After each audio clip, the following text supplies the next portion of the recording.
Hi, this is Lauren Vaknin, and you're listening to the Reconditioned podcast. I'm taking a little summer hiatus from recording, so in the meantime, I've dug out some of our most loved episodes from the archives to entertain and educate you over the summer.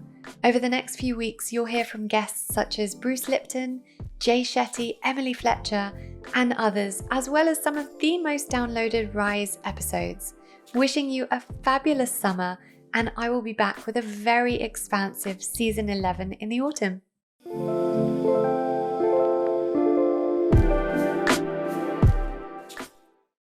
If you've been here a while, you'll know that I believe that we should get whatever we can in the way of nutrition through food.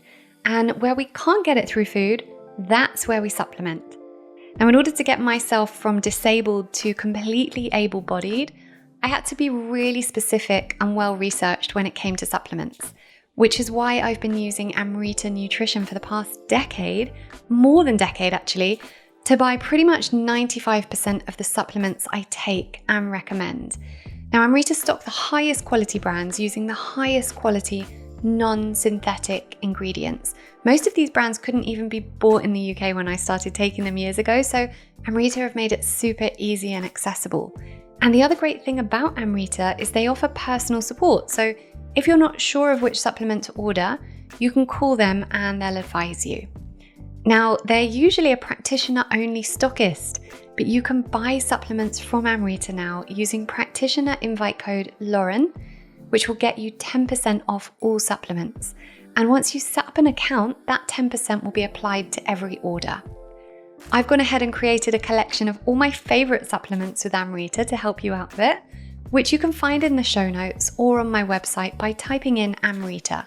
Otherwise, just visit amritanutrition.co.uk and use code Lauren for 10% off. Thank you so much to AMRITA for continuing to support our mission here at Reconditioned.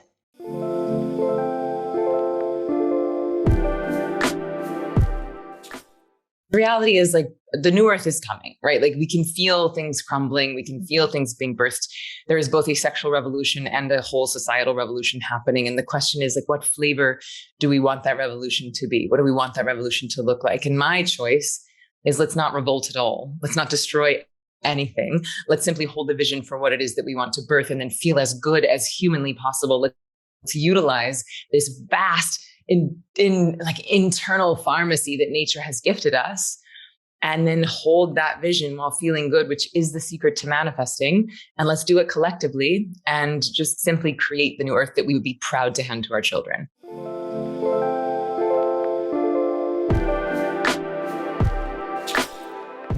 Welcome back to Reconditioned with me, Lauren Vaknin, and I am so excited for you guys to hear this episode.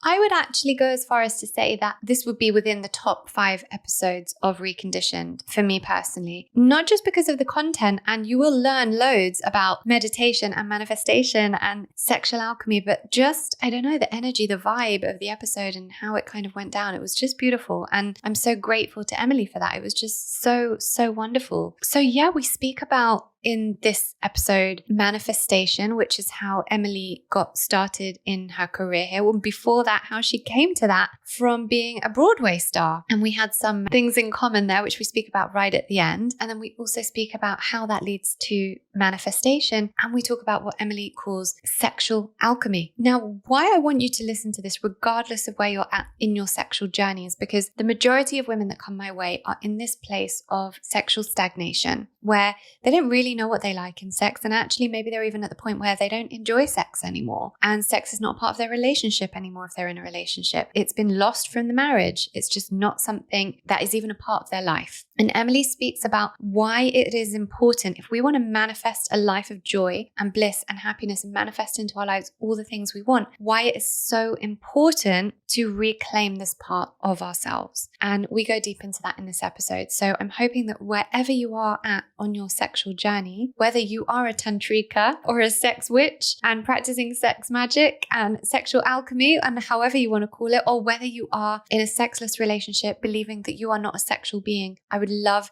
you to listen to this episode through and through. It was just beautiful, every part. of this episode. Now, don't forget, in some housekeeping, that the free 3-day challenge that I am running is on the 7th of November. So in just a few weeks' time, 7th till the 10th of November, I will be running a 3 free-day training, which will be a challenge where you turn up for just 30 minutes every day and take part in the challenge for a chance to win some huge, huge prizes and be guided in me in this training in how to enhance and up-level all aspects of your life. It is completely free. There are no strings attached. There is no obligation to go on to work with me or do anything with me. It is free. It is for you. So please go to the link in the show notes to register your spot for that. You can feel free to share that with friends as well. This is a free training. It is open to as many women as want to join. It is for women only. So please remember that. And yeah, please make sure to register for that. And hopefully I will see you there. And I can't wait to see you there. And for now, that is all I have to say, because I just want you to listen to this amazing, amazing episode with Emily Fletcher. Once again, thank you so much for being here.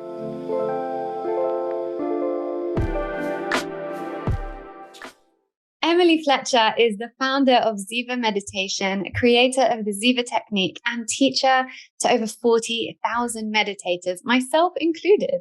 Her best-selling book, Stress Less, Accomplish More, debuted at number 7 out of all books on Amazon and has been translated into 12 languages.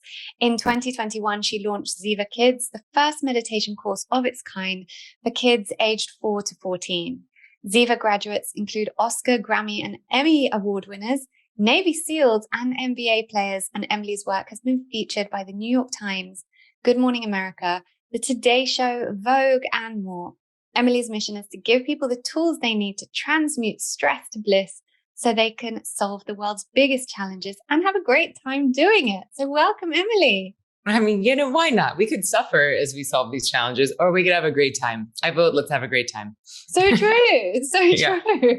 Yeah. So, oh my God. So speaking of great time, you just came back from Burning Man. So I want to start there. Before we go there, I always start with the same question, which is, what have you done so far today to support your wellness? And you just showed me a little mushroom spray. So I'm kind of intrigued about that. Oh yeah. This is my friend's company, Ali Shemper. It's called Super Mush.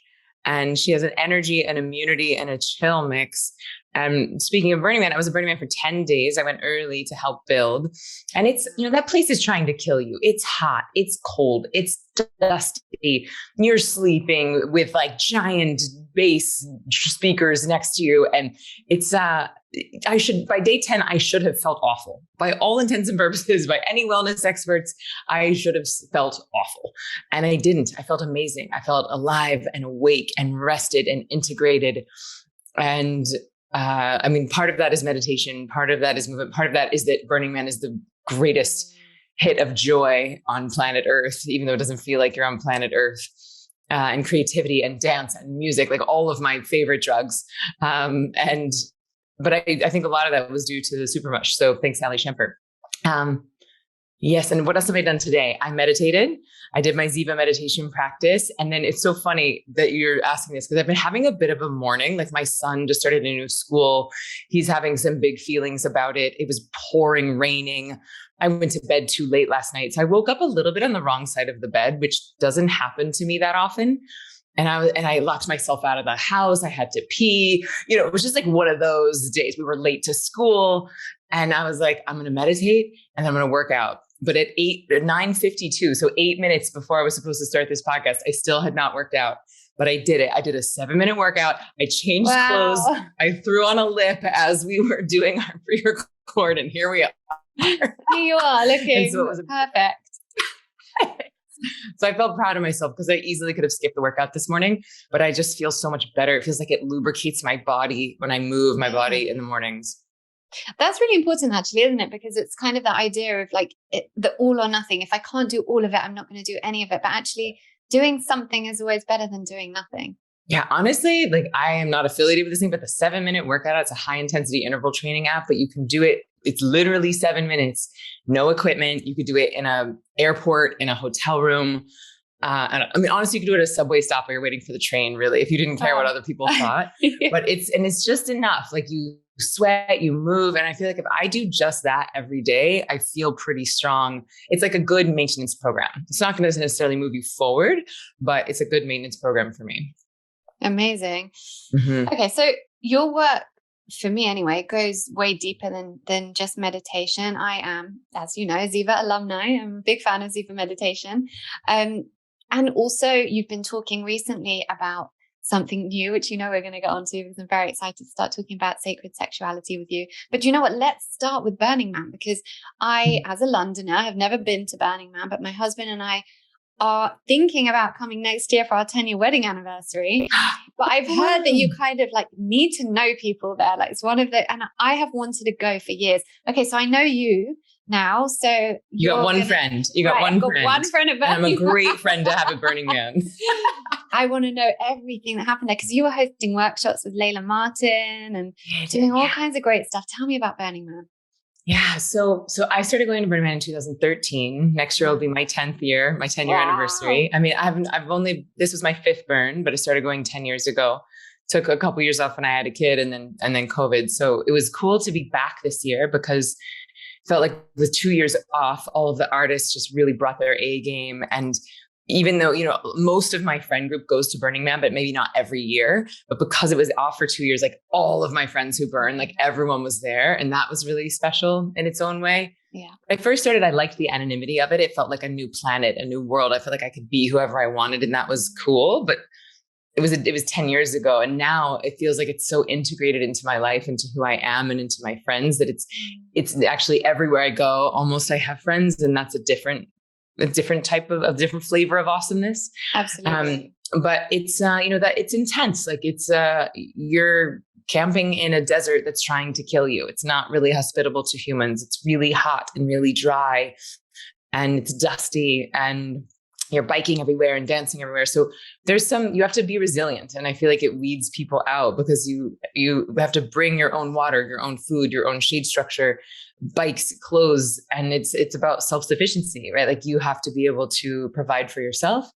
And then it's also a gifting economy. And so everything is gifted, experiences, music, art, food. There's sushi restaurants. There's like art cars that turn into diners, deep playa in the middle of the night, where you have men in blonde wigs serving grilled cheese sandwiches and coffee at 2 a.m, or like a movie theater in like it's just a bizarre, fascinating, like the height of human creativity that I've ever experienced, and also the height of generosity. People will work for months, sometimes almost a full year, on art projects to bring to Burning Man as a gift, as an expression of their creation. And what I love most about it is that it shows you that everything we're living in, all of these societal rules that we think are sort of like the truth or the way, are just a construct. Like at some point, some human made it up somewhere, and then people decided to agree to it. And when you uproot yourself and go into what feels like a different planet, a different society with different rules and different dress codes and different timing and different relationships with time, and just the way that everything works is different there. And it's a different construct. And you realize, well, if I can change all of these constructs about society for this 1 week, what have I accepted as fact in the rest of my life that's actually mutable? What else can I change? What else have I assumed to be the way that could use up leveling? And so when you start to look at the rest of the world through that lens, as it's all mutable, it's all changeable, that everything was invented by someone at some point, including religion, including politics, including fashion, all of it. And so, well, if someone else made it up, why can't I make up something that's my expression? Or what if I innovate on this to make it more equitable? Or what if I innovate on this to make it more creative? I love that. And it's funny, because we mentioned that we're going to be talking about sacred sexuality. And for me, that happened with that in my life, because I don't live my life by convention with any aspect of my life. I very much moved away from the medical paradigm. My kids don't go to doctors. Everything that we do is kind of very unconventional. And yet I realized within my marriage, it was quite conventional. So like, what can we do here to shake things up a little bit, Yeah. And it kind of go, and I also love that, Charles Eisenstein wrote the Sacred Economics, and speaking about that gifting mentality that it used to be, tribes would gift to other tribes. There was no money as we know it today. And that's how people got by. And I think that's it. I can imagine you would come out of Burning Man having a desire to really make change. So it's not just a festival. Yeah, it's not just a festival. It's actually a temporary city, and this whole with its own principles baked into it. And yeah, I think for me at this point, it feels like a yearly ritual, like a homecoming, like a recharge, like a creative, like I fill my cup up. While I might be depleted physically on the other side of it, I feel fulfilled spiritually and creatively. And I had the most profound spiritual awakening of my life on Sunday, on like the temple burn day. And, I've been teaching meditation for 13 years. I'm 2 weeks out from going to have a 7-day audience with the Dalai Lama. And, so I've had some like a 10-day Vipassana, 18 months of, hundreds of hours of meditation with, my teacher training. So I've been in this game for a long time, and yet had the most profound spiritual awakening of my life on the last day of Burning Man. So it's, it's different for everyone, but for me, I really love it. Oh, and you mentioned to the events that I did. So I led something in this pyramid. So the camp that I was at, one of our offerings, we built a giant pyramid, and it could fit like 700 people inside of it. And so on Tuesday night, I did this event called Sexual Alchemy. And it felt like the first dress rehearsal for this vision that I've been having for this event that I can't stop seeing, where I want 80,000 people together in a stadium and practicing these sacred sexuality tools and holding a vision for the species, holding a vision for the planet, and then using their sexual energy to help manifest that dream. And the people that I want to help were all staying in my camp. It was myself and Layla Martin, who's my best friend and an amazing Tantra teacher, Regina Thomashower, aka Mama Gino, who's my roommate. It was Vylana Marcus, who's a living medicine woman and amazing singer, and Aubrey Marcus. And so anyway, I just got all of them together and we did this amazing activation. And again, we had people really get clear on not only their dream for themselves, but what role they want to play in birthing this new earth. Because the reality is like the new earth is coming, right? Like we can feel things crumbling. We can feel things being birthed. There is both a sexual revolution and a whole societal revolution happening. And the question is like, what flavor do we want that revolution to be? What do we want that revolution to look like? And my choice is let's not revolt at all. Let's not destroy anything. Let's simply hold the vision for what it is that we want to birth and then feel as good as humanly possible. Let's utilize this vast in like internal pharmacy that nature has gifted us, and then hold that vision while feeling good, which is the secret to manifesting. And let's do it collectively and just simply create the new earth that we would be proud to hand to our children. And so anyway, we got to rehearse that on Tuesday night at Burning Man, and that was really exciting. And then since then, I got to do another activation in Toronto for like 1,000 people. And this was more of like a quote unquote muggle audience. It was more of people who were not really interested in the sacred sexuality stuff. They thought it was just going to be a talk on neuroscience. And yet I had them up and dancing and doing breath work. And by the end of it, they were crying tears as if their dreams had just come true. So it feels really exciting to be stepping into these new arenas and taking the foundation of meditation, but now supercharging the manifesting practice with the most powerful creative force that we have, which is in fact our pleasure. It is our sexual energy.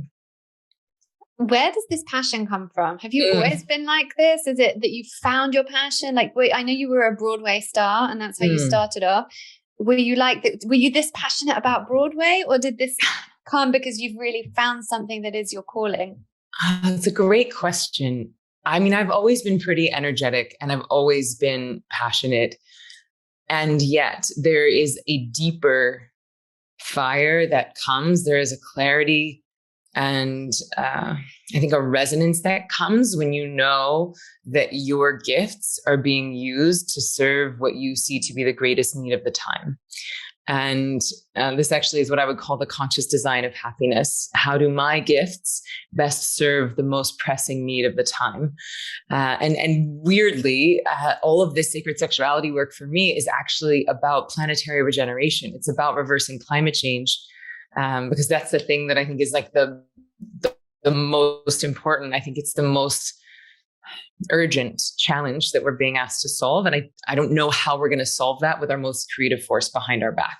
But yeah, I'd say I've always been pretty passionate, but when you sort of like find your dharma, if you will, like the thing that feels like I'm being of most service, that definitely pours gasoline on the passion that has always been Emily Fletcher. I know a lot of people listening, and something I get from the ladies that contact me or the ladies in my course is that it's quite triggering to hear people who are so deeply in their passion because they don't know what their dharma is or their passion. Do you have any tips for women like that who are kind of sitting at home going, I know that I have passion in me and I know that there's a purpose within my life. How do I find it? How do I get to Emily Fletcher levels of passion? Yes. Okay. Thank you so much for asking that. And so I'll give you a little backstory. So, well, first of all, as you mentioned, I've taught 40,000 people the Ziva technique, which is mindfulness, meditation, and manifesting. And the number one issue that I hear, the number one complaint that people have is like, Emily, I don't know what I want. Emily, I don't know what to manifest. And I can so sympathize with this. And I want to say that oftentimes I don't know what I want either. You know, like we all face indecision sometimes. And I think that it just means that you don't know what you want yet, possibly. But here's the other phenomenon that I see. So I was on Broadway, as you mentioned, for 10 years, and I became world-class, best in show at learning how to make people want me. Right? Like I could move my body, use my voice, perform scenes in a way that made the audience either want me or want to be me. And that's its own specific skill. And I find that a lot of women are professional at knowing how to make people want them. They know how to dye their hair, how to do their makeup, how to look in bed, how to make the lighting, what lingerie to wear, how to do their nails, what to do with their eyelashes, what kind of bra to wear, all for the purpose of making someone else want them. However, how many women do not know what they want? Right. And this line, I read it in Glennon Doyle's book, Untamed. Oh, the best. It's literally over there. Like I've read it 10 times. I love buy it for everyone as a gift. Whenever it's someone's birthday or whatever, like I buy it for all women. So good. The best. But she said, I knew how to make other people want me. I did not know want. And that line just struck me. And I was like, oh my God, that is me. That was me. And so that's also one of the reasons why I've become so passionate about this sacred sexuality work, because I have this hypothesis that if you know what you want sexually, it's going to be a lot easier for you to know what you want in your life. And conversely, if you're brave enough to ask for what you want in your life, then it's going to be easier for you to know and ask for what you want in the bedroom. But a lot of people, if you don't know what you personally want, how on earth are you going to communicate that to a lover? Right? And then you can get into a downward spiral of, well, they don't know how to please me, but really you don't know how to please yourself. And so when you take another person out of the equation, and when you take gender or gender preferences or sexual identity out of the equation, and you simply allow your sexuality to be about you and God.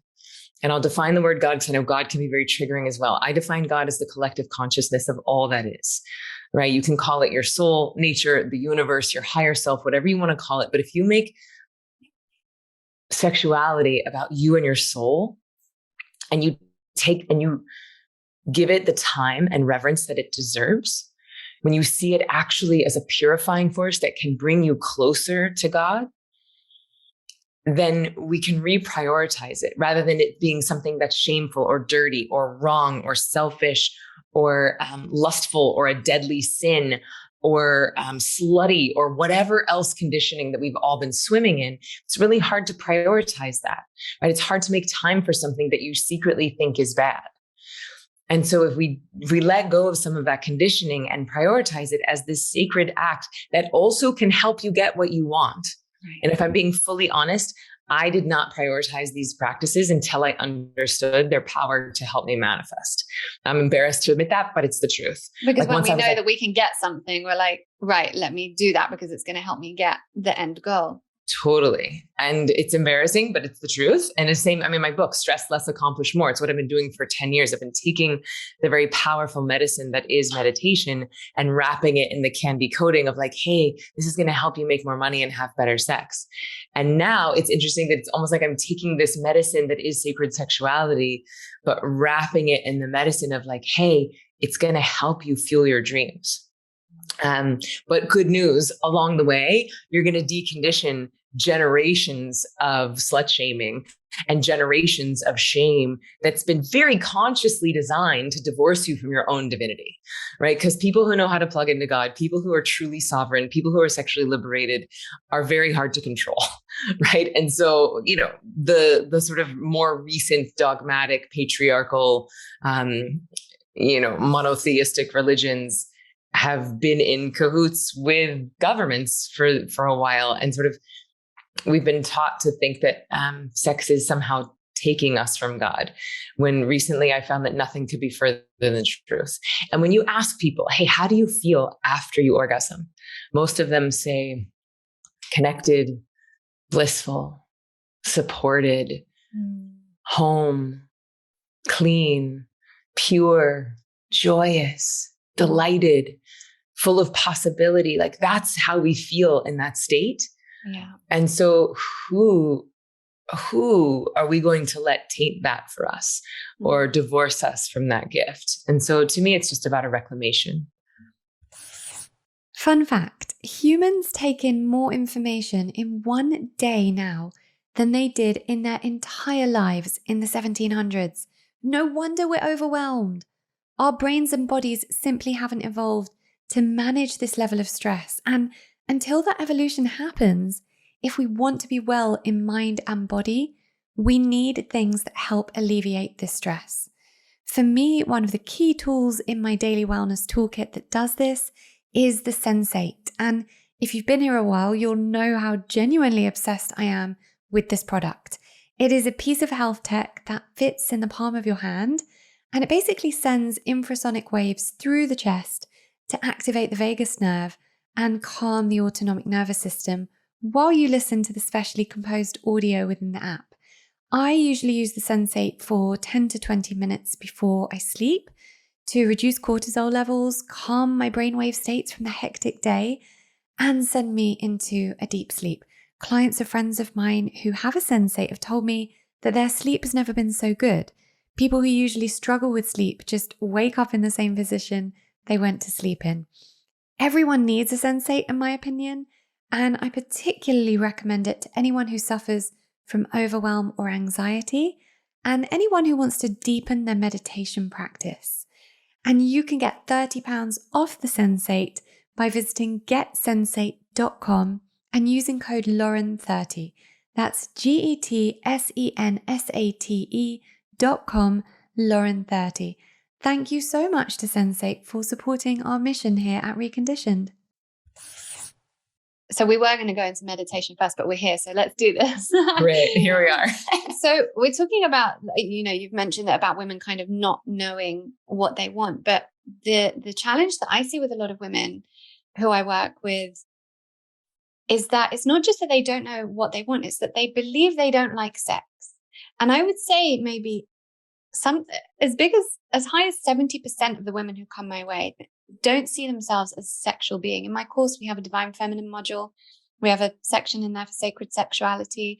We go deep into sacred sexuality, into everything from conscious menstruality and everything to do with your divine feminine being. And, I have women saying, but I don't feel like a sexual being. Like, how can I, and living within these kind of stagnant relationships, stagnant marriages, in that, what I call the no man's land of fine, in that kind of stagnation where they just have succumbed to the fact that sex doesn't need to be a part of their lives. So there's not knowing what you want, but then there's going back even further into, but I don't even think I like sex. How can we reach those women and show them what this can do for them? And then I would really love you to actually go into what sacred sexuality or sexual alchemy, you were calling it, is, and how you came to it.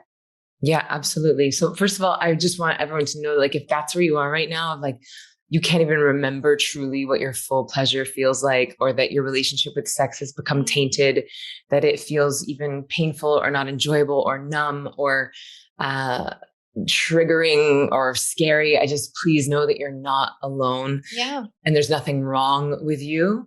That actually that there's many factors here, and everyone has their own unique layers of the tree. But what is common for all of us is that there has been truly, like, and not without being like conspiracy theorist, it's just, there's been a very effective campaign to condition us to think that sex is wrong, dirty, bad, evil, that your desires are not sacred, that we compartmentalize it. Nudity is so freaked out about. The word masturbation is a religious term, and it means to defile.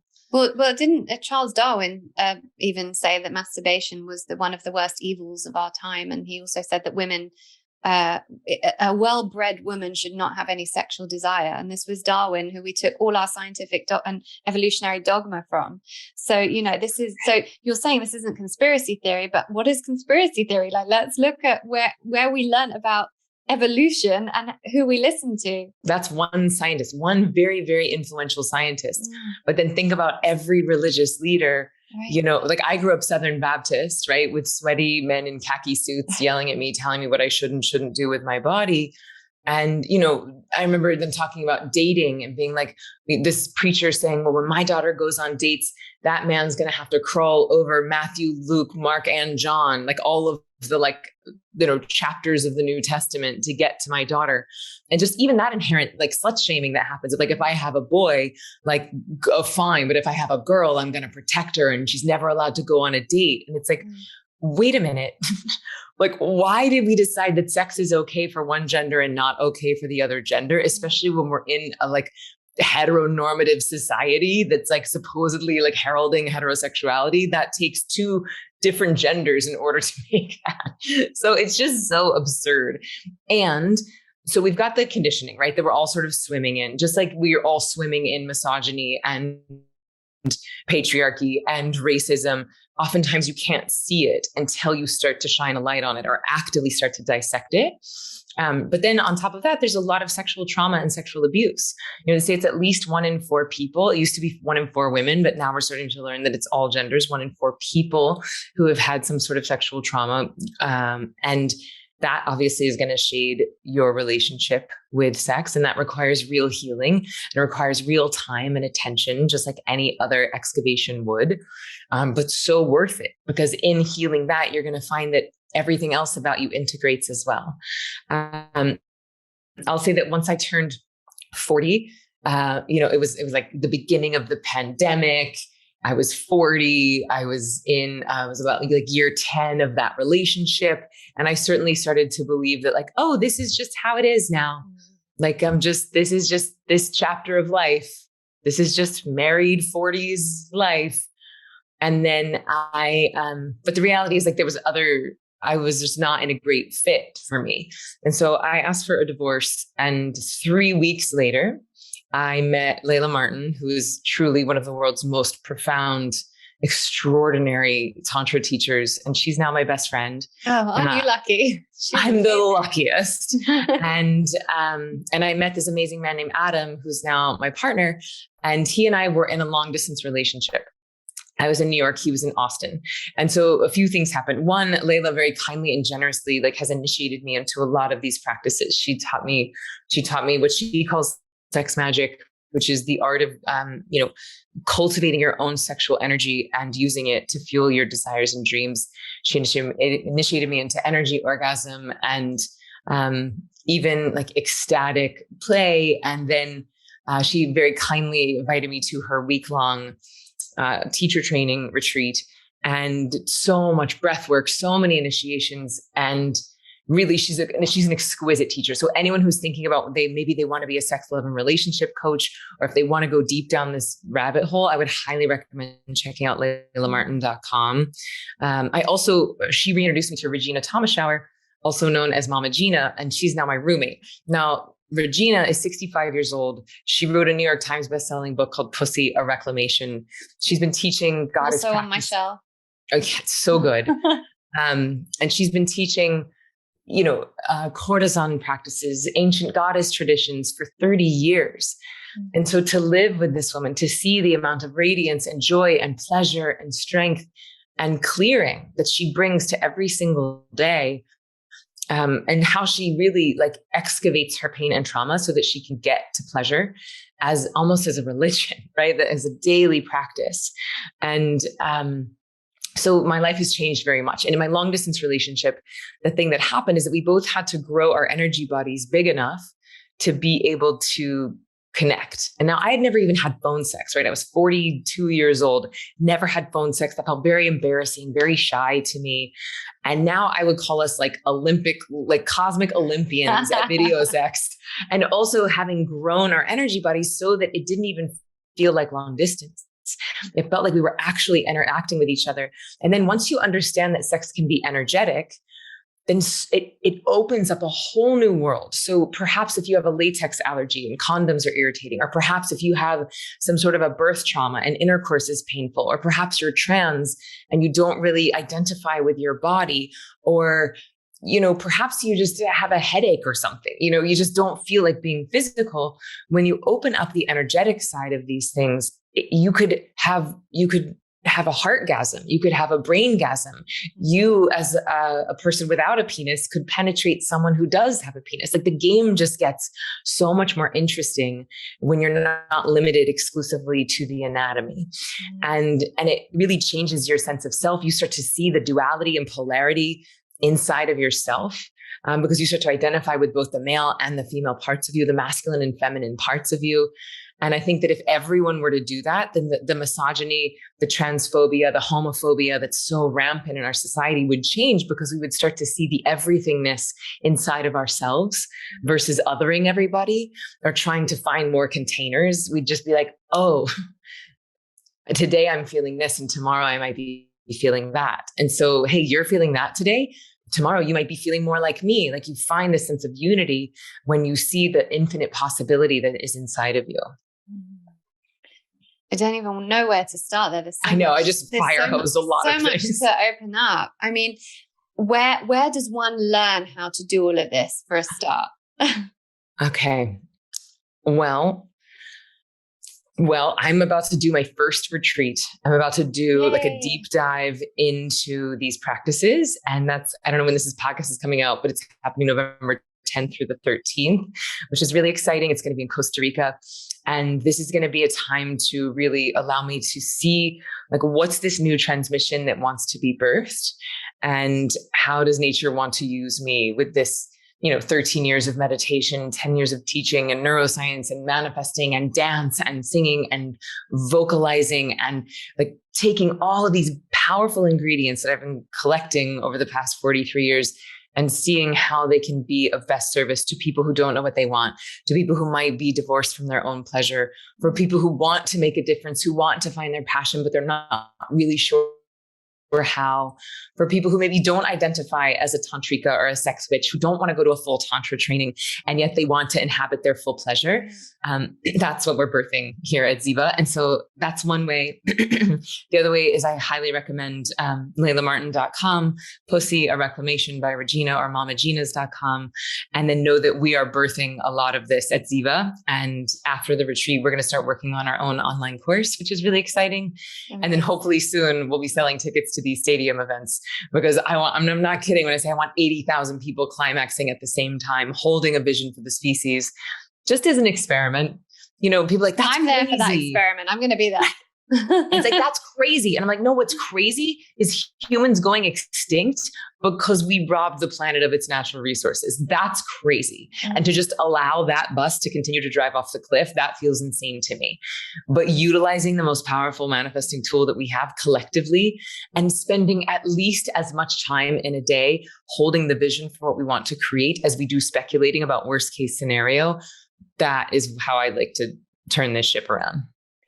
And you mentioned the word tantrika, or, sex magic, sex witch. And we spoke before we started recording about how there's kind of a messiness around that, around finding the right term that doesn't scare people if they are new to this kind of stuff. And I think that's really important, because there are people who will maybe come to this with, if the word sex magic or something without the word witch, is taken out of it. So I like that you're kind of rewording that, reframing it all, and finding your own way within that.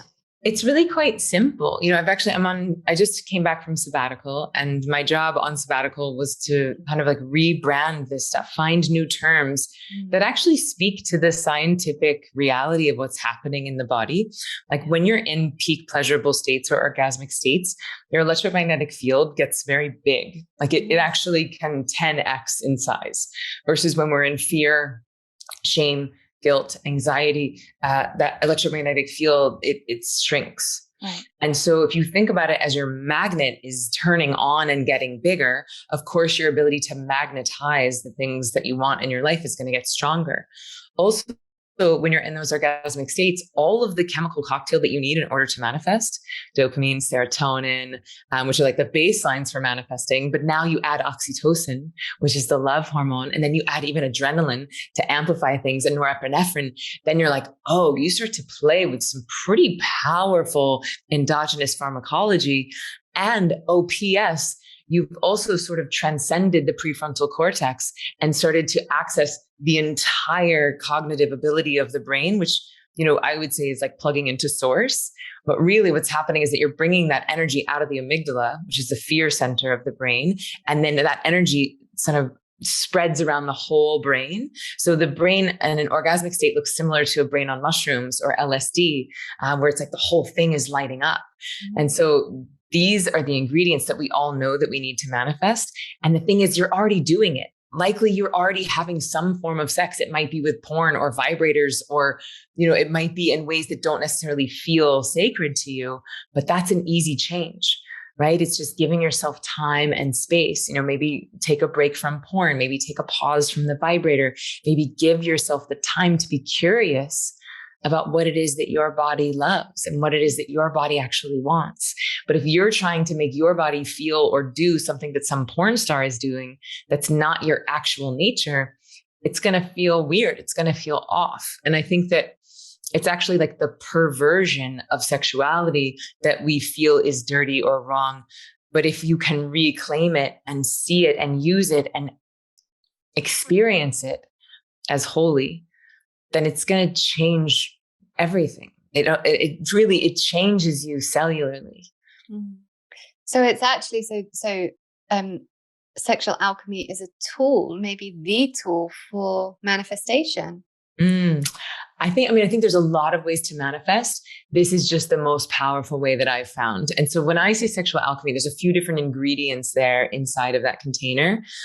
One is movement, like ecstatic, sacred movement. So you can actually get embodied. We spend so much time in our brains thinking, screens, Zooms, past, future. And so movement is immediately like present in the body. We do breath work. So you're actually learning how to draw that energy from your hoo-ha, from your root. And hoo-ha is like head, heart, and hoo-ha are the words that I'm using to talk about these energy centers. And your hoo-ha is, yes, your anatomy, but it's also the energy around it. Like when we say, like, what does your heart say? Or how is your heart feeling? We don't just mean the muscle, the organ that's pumping blood. We actually are referring to the whole energy center and the organ. And so same with hoo-ha. It's like, yes, we're talking about anatomy, all genders, and we're talking about the energy center around it. And I know that for me, 3 or 4 years ago, I had never thought about, like, is my energy center on in my hoo-ha? I would have never even thought to have asked that question.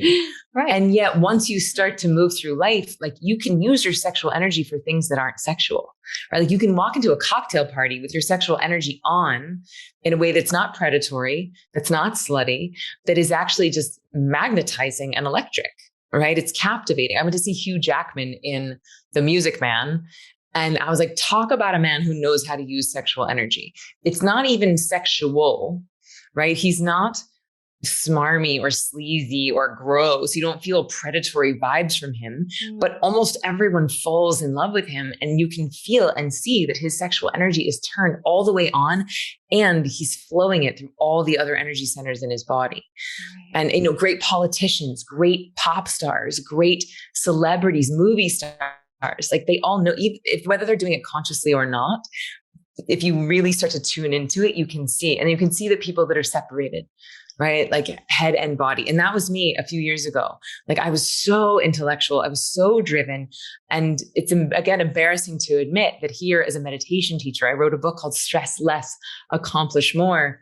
And now that I really understand leaning back and magnetizing, I can see how much I was muscling, how much effort I was using. And it's not good or bad. It's just that one is easier and more fun. But it's really nice that you can admit that as well, because I think, we all make mistakes. We're growing all the time. And it's difficult, especially when you're doing stuff in the public eye for, people will go, well, you wrote that 3 years ago and now what you're saying contradicts that. But we're constantly learning. And isn't that great to be people that are constantly learning? Like, shouldn't that just be commended? And, I think so. I think as societally, we could all just admit our mistakes a little bit more. So like, hey, I learned something new. All right. I learned something new. And now I'm teaching you that. And what I taught you then was the best I had then. And now I've upgraded that and I've up-leveled that. And this is what I've got now. And you need to hear this now. Yeah. And I don't think that it's in contradiction. Like what I was teaching then, I still fully believe. I just now realize how much headroom I had to practice it more, right? I still believe that if you stress less, you do accomplish more. I do believe, and just now I'm living it more fully. Yeah. Yeah. Perhaps contradict was the wrong word. I was just thinking, and I can't remember who it was, but someone, one of the health, I hate the word guru, but on Instagram came out and said, I'd said something years ago. I think it was Joe Rogan, not a health guru then, but he'd said, I'd said something years ago and it's got picked up now that it's something I don't agree with, but that's just kind of, we learn and we grow. And so, but yeah. So meditation, that was your first passion, obviously, and that's what led to all of this. A lot of people listening might have that view of, I've tried meditation. I find it really hard. I can't get into it. I don't go deep enough. All these kind of objections we hear. What are we doing wrong with meditation? I would say the biggest challenges that I hear from people still is, Emily, I want to meditate, but I can't clear my mind. I want to meditate. My brain is too crazy. I want to meditate. I can't sit still. I want to meditate. I have ADHD. I want to meditate. I'm so busy. Right. And so the busyness is different than busy mind. But we've been told, again, like a really effective campaign here, that in order to meditate, we have to clear our mind. You can ask 4-year-olds. I have a kids meditation training and I ask 4-year-olds, 5-year-olds, what do you do? And they're like, you sit down, you make fancy fingers, you say Om, and you clear your mind. Like, where did you learn this? You're 4. And so what's happening is people think that in order to meditate, you have to meditate like a monk. And so even like the most popular apps out there, the Headspace, and the most popular brand in the world is Think Like a Monk, and Jay Shetty, who used to be a monk, and they're great. They've done an amazing service to the world in that I think people aren't so scared of meditation anymore, and they've made it really accessible and made it really almost like ubiquitous. And I'd say that if there's a downside, it's that people think that meditation is hard now because they think that the point is to clear your mind. And the cool thing about Ziva is that at Ziva, you don't have to clear your mind. I give you a lot of permission slips to know that thoughts are not the enemy of meditation, effort is. And that for anyone who feels like a meditation failure because they can't clear their mind, I'm like, you're not a failure. You just haven't been taught yet. You're not a failure. You're just trying to use a technique that was designed for a monk and not for you. But it's less than 1% of the world's population that is monastic by nature. The other 99% of us who have jobs and kids and partners and who are not reclusive by nature, we need tools and techniques that actually allow us to reach very deep states of rest. And then if you have a tool and technique that induces the rest, then the thoughts that happen during meditation are an indicator that stress is leaving the body. And once you understand that viscerally and intellectually, then you're like, oh, thank you and goodbye. Oh, thank you and goodbye. And you see that the thoughts are actually part of the healing process. You stop judging yourself as a failure, and then meditation gets a lot more fun. And then you're able to actually do it so that you see the return on investment. And the thing I am most probably will be on my tombstone. I don't know, maybe I'll get a new tombstone now that I'm working in sacred sexuality. But the thing I've been most famous for so far is saying that we meditate to get good at life, not to get good at meditation. And so it's not about how good am I at clearing my mind when I sit in a chair. Meditation is about how patient was I with my son this morning? How kind was I with my partner when they did the thing I didn't want them to do? How creative was I with my team of coworkers today? How is my sex drive? How is my connection to my desire? How's my parking karma? How's my IBS? How's my inflammation? How's my autoimmune? Like, these are the markers by which we want to judge whether or not the meditation is working. Nobody gives a flying flip how many thoughts you're having when you sit quietly in a chair. Everybody cares how good you are at life. And that to me is the point. So is that what you would say the purpose of meditation is? For me, yes, getting good at life. And the cool thing about that is that your definition of good at life is different than my definition of good at life. There's nothing dogmatic or doctrine about it. It's just the most amazing version of you. And so in kind of when you're doing your meditation, what does that look like? If there are thoughts coming to you, and because I'm just trying to think the way that someone listening to this who's really tried to do meditation and thinking now, well, maybe Ziva's the thing for me. Maybe I'm going to learn from Ziva, like how to, but I've tried these things before. And what's a meditation going to look like for them once they get to that point? Yeah. So once you graduate, and the thing about Ziva is that it is a training. It's not an app. It's not me holding your hand. It's not me meditating for you. I know a lot of people think, well, I need guidance. It's like, well, yes, you need guidance because you don't have training, right? Like, I hold my son's hand when we cross the street because he doesn't know the walk signs and the traffic signals yet. He's 4. But once he knows how to do that, I'm going to let him walk on his own. I don't have to hold his hand anymore. And the cool thing about meditation is that once you have training, you don't need an app to do it for you. You don't need, binaural beats and music and gongs and bells and all the headgear. You just sit down and close your eyes. And you could do that on your bed, on a couch, on a subway, on an airplane, at your office, with your kids screaming next to you. Like, once you know how to do it, you can do it anywhere. And then you simply close your eyes, and it's 15 minutes twice a day. And you do it first thing in the morning. And then you do it in that mid-afternoon slump where you would have wanted the coffee or the nap or the chocolate. That's where you do your second. And then you have this beautiful hit of productivity and energy and creativity on the other side. But the practice itself is the 3 M's. So we start with mindfulness. Then we move into a very restful form of meditation.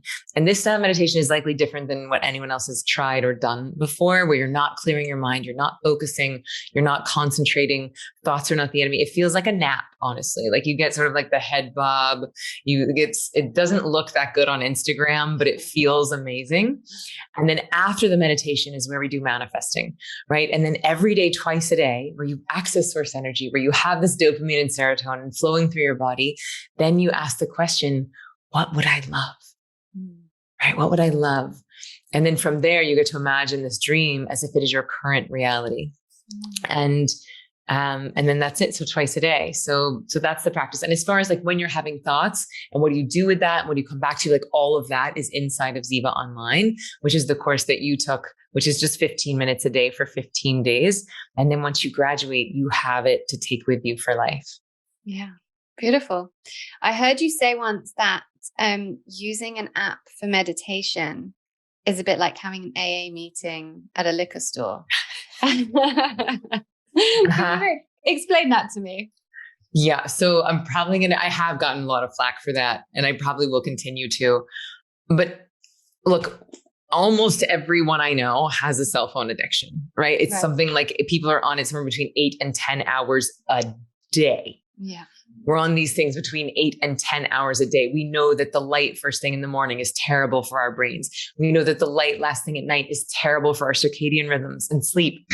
And yet we all keep doing it, right? We are addicted to the dopamine. The algorithms have got us in its claws. So if your goal in meditating is unplugging, connecting to yourself, connecting to the divine, why on earth would you want to go into the belly of the beast to do that, especially when you're looking at Zoom screens all day?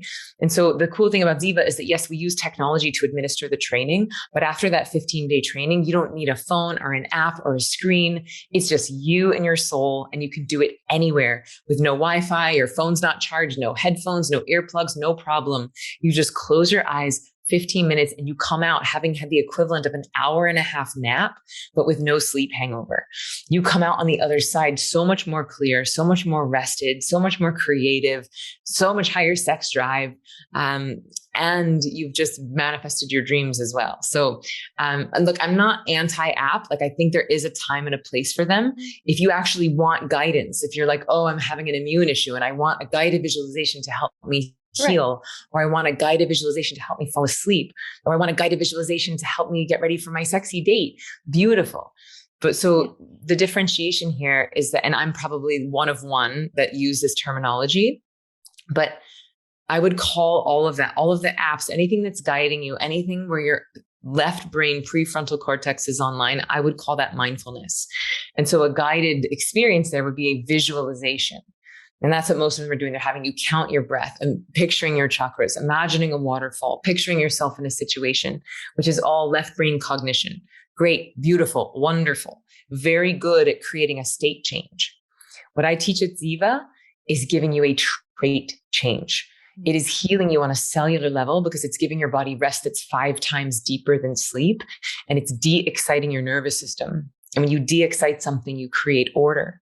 When you create order in your body, the lifetime of accumulated stresses can come up and out. So the big differential here is not that apps are bad, not that mindfulness is bad at all. It's just a state change. It's healing your stress in the now. Whereas Ziva is a trait change and it's healing your stress from the past. And what I found is that that is really where the magic happens, because when you get rid of the stress from the past, that's when you usher yourself into higher and higher states of consciousness, because you're carving out that darkness to make space for more light. Yeah, I get that totally, because I heard you say that and it didn't piss me off at all. No, because but did you hear that after you had done Ziva? Yes. Yeah, because I did Ziva a few years ago, but I've done lots of different types of meditation from years ago, you know, in chakra meditation, and I've done transcendental meditation and meditation at the Hare Krishna temple here, and, you know, all sorts of stuff. So yeah, I've done lots of different kinds of meditation, but like I have meditations in my course and on my YouTube channel that are specifically like for inner child healing, for shadow healing, for, you know, like you said, they have a purpose for guiding you. But I totally agree that when it comes to your daily practice, like when you need to do that inner child healing, go and do that. Yeah. When you need to, something very specific, but it's a hypnosis, like you said, it's a visualization. It's taking you somewhere different. When you need to, when it's for your daily practice, I agree that that is best. I'm not going to say should, or it, you know, is best to done having already been guided how to do it, so you know how to do it, have that training and do that on your own, so you can deeply connect and come out of, you know, that way, you know, out of the thinking mind. Yeah. It's like your body knows how to heal. Just like you don't need someone, like when you go to sleep at night, you just fall asleep. Right. You just fall asleep and you didn't really do anything. No one guided you there. And yet your body runs a whole host of healing operations that are profound. Yeah. And the same thing happens in Ziva. You know, you sort of fall into the meditation and then your body runs a whole host of healing functionalities that make you so much better at life. And if you were to be guided through that, it would just be keeping you still in the left brain realm of thinking, whereas Ziva is using tools that help you to drop into that restful state of being. And then you're self-sufficient, right? Which is, I think, valuable. Yeah, absolutely.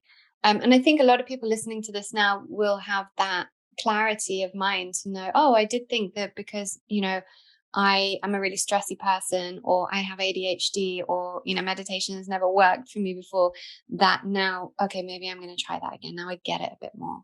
So yeah, I hope so. I hope so. And I'm curious to know, like, even though you had done so many other styles of meditation, like what inspired you to do Ziva, and what was your experience like after it? So it was originally for my husband, because he wanted to do it, because that's fair. That was his initiation into meditation. I'd been, as you know, going down this rabbit hole of kind of holistic healing for a long time, and had done these different sorts. And for him, this was his initiation. Yeah. And for him, it was really the perfect initiation. For me, it gave me more of the background knowledge of what I was doing, which I really like, because modern people like that. We like to understand stuff, right?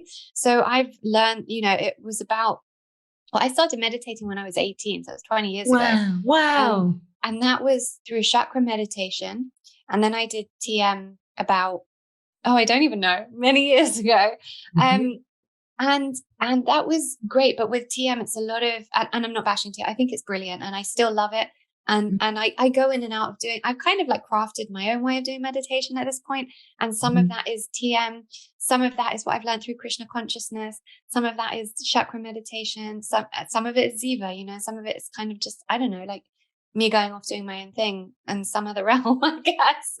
Yeah. I mean, 20 years in, like, of course, like you've not earned, but like you have ushered yourself into these higher states of consciousness and you've dug a lot of wells. And so like at this point, that makes sense. And I just want to like, someone who's just starting out, that wouldn't necessarily be a great plan because you don't want to dig a lot of 3-foot wells. But for you, 20 years in, like, yes, like your body knows what it needs now. But it didn't, 20 years in, but it still took it. I did all those meditations and as you go on, you learn more and so. But I just want to say to people, probably how my meditation is now probably still looks the same as how most people's meditation looks. Maybe sometimes I can get a bit deeper and sometimes I connect and I do feel myself connecting to source. And that is my intention. And if my intention is always gratitude and giving gratitude, which I believe reaps manifestation. But what was my point here? No, the point I was just asking you about Ziva and your experience there. Yeah. So like even in TM, you don't really learn about like what the brain's doing and what the purpose is of it all. It's more of a spiritual practice, Maharishi being like a spiritual guru. And I learned so much and I took so much away from that.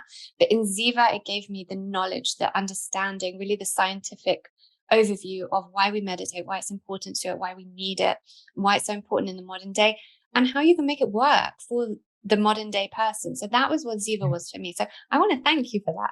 It's a beautiful gift to the planet. So thank you. Oh my gosh, it's my pleasure. And I take that as such high praise, especially given like, I can only imagine the level of dedication that you've had and the motivation that you've had. And so I'm just so inspired by your story and how you've used this healing journey with yourself to be a model for what's possible. So like, I'm having a bit of a lower back thing. It's like, well, if you can heal what you've healed, I can heal this lower back thing. And like, if we can't see it, if we can't be it, it's like, thank you for being that healing so that we all know what is possible. Oh, thank you so much. That's so nice.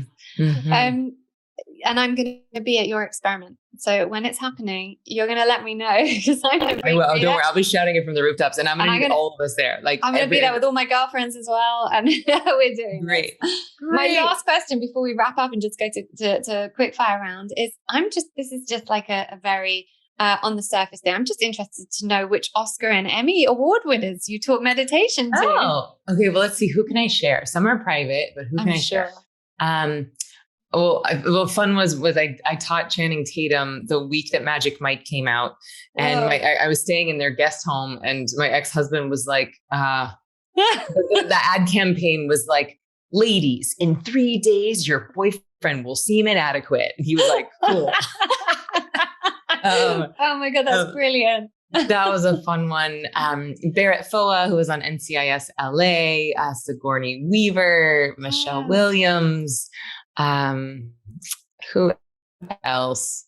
There's been NBA players, Larry Sanders.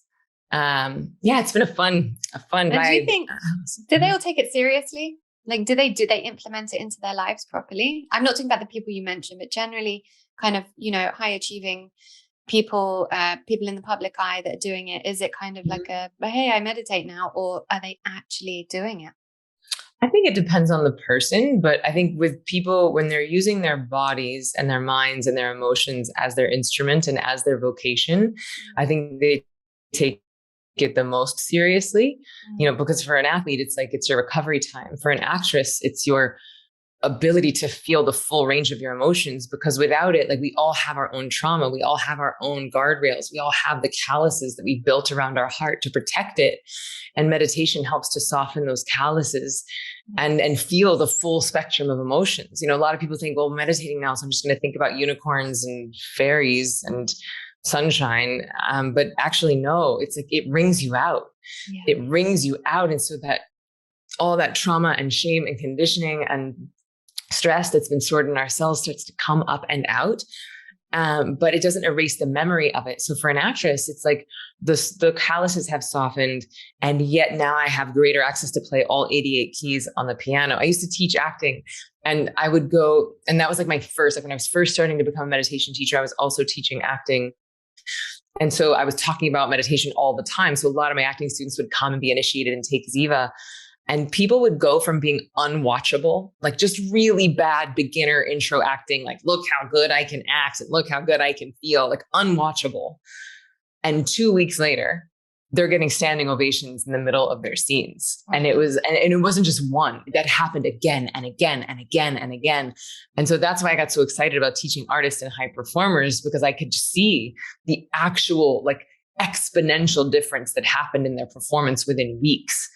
And, you know, since that was my background, it was really fun to experience. I think that, when your emotions and your body are your vocation, I think you take it the most seriously.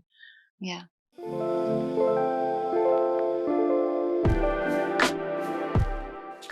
Okay. All about you. Rapid fire. So I always start with the first one, and the next four are random that have been chosen for you specifically. So the first one is wellness is. And the thing that just hit me right now is joy. Like that joy will make you well, but also wellness equals joy, right? Like the more well you are, the more joyous you can be. So true, which is why health is our wealth. One top tip for making meditation work for you. Get training. Yeah. It's a skill.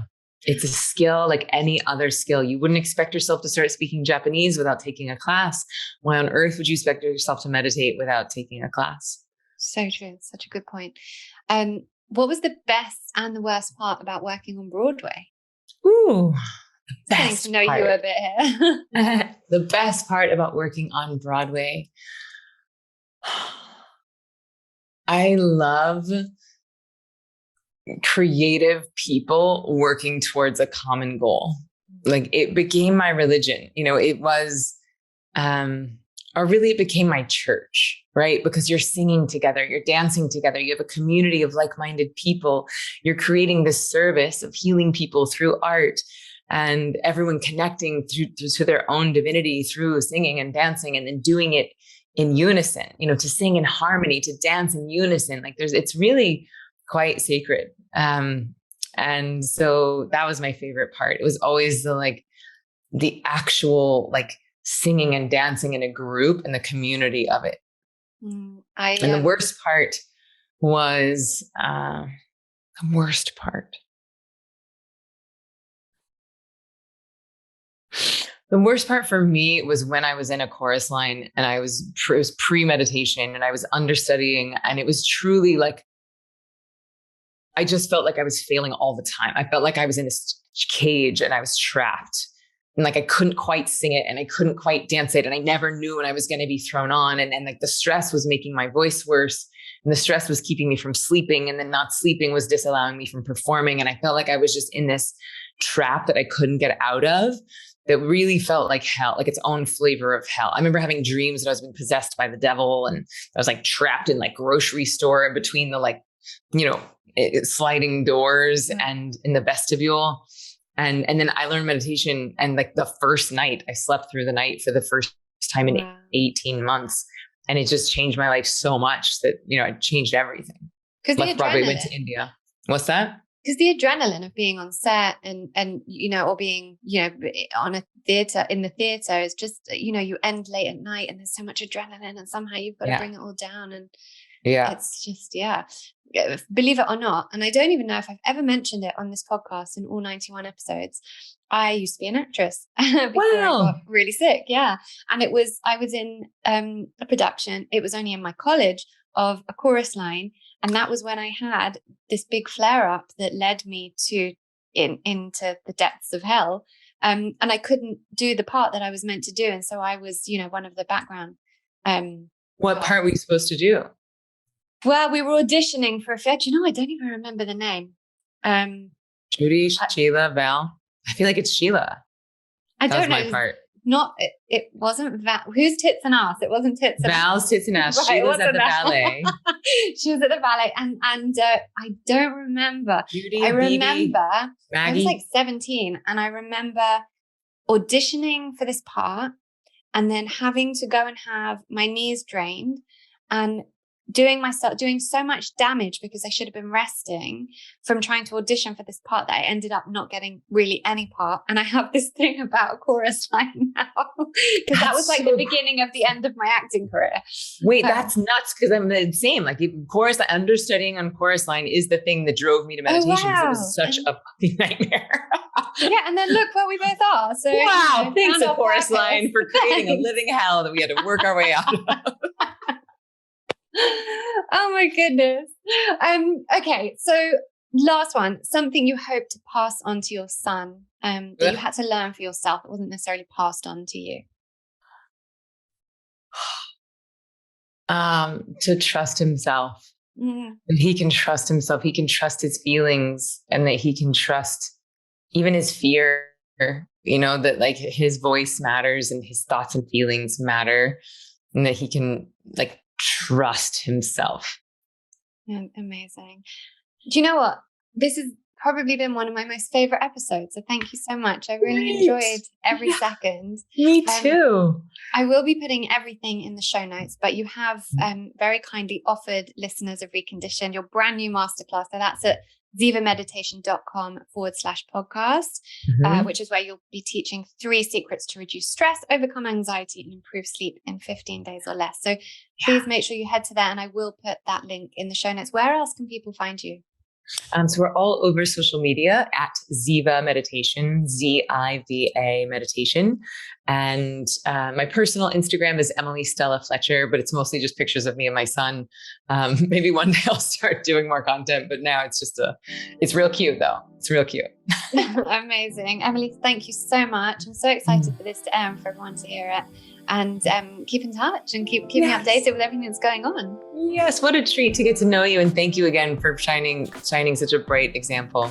Oh, thank you so much.